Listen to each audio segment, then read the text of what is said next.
I'm here with Travis Horton with Horton Cattle Companies in Wellington, Colorado, and we're out here on a chilly December day, but talking about some of the operations here at the feed yard. And Travis, I wonder if you could give me just a little bit of background on the feed yard and the family business here. Sure. Well, we've been in business for about 35 years.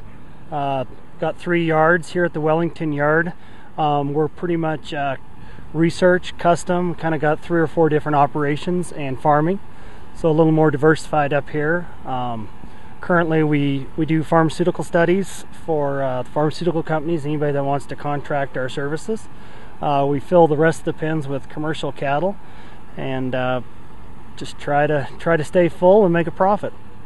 You talked a little bit earlier about some of the research, and I understand that you started out with a lot of 10-head pens that allow replications for those studies, and now use some bigger pens as well on some of those trials. We do. Basically, when my father started here 35 years ago, we pretty much focused on a 10-head pen type scenario, and we had 256 of those.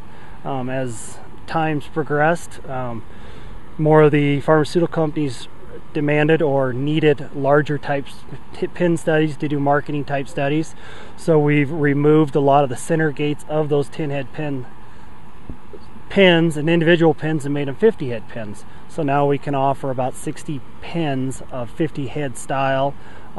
Still have a small enough pen, but something that the real world will recognize, and also the marketing side can market. On the commercial cattle feeding side, I know that you've faced all the same kind of challenges as other feed yards with the high commodity prices. Tell us a little bit about some of the commodities that you're feeding these days. Up here in Wellington, we're pretty much stay in the corn market.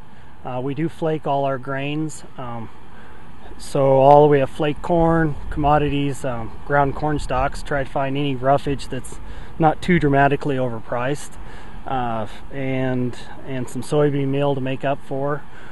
We do have distillers grains or wet distiller grains available. Currently today they're priced a little too high for what we can get some of our other natural proteins for. So do like about everybody else, try to buy them and try to hedge our losses or make it break even or something. So we're just trying to stay in there and stay competitive.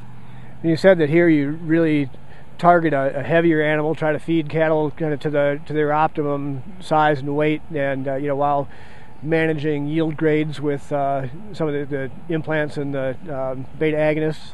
Sure. Yeah, we typically, it all starts with who buys the cattle, so we're pretty fortunate to have some good order buyers and guys that know cattle. So we're really looking for some bone structure, obviously something that's got some go to it. We'll basically put that on there, and when we feel that they've either reached their optimal weight, either because of carcass weight or because they've approaching that 4s and 5s, then we'll go ahead and market them. But as always, the heavier we can get them, reduce that cost to gain, and hopefully try to tread water. So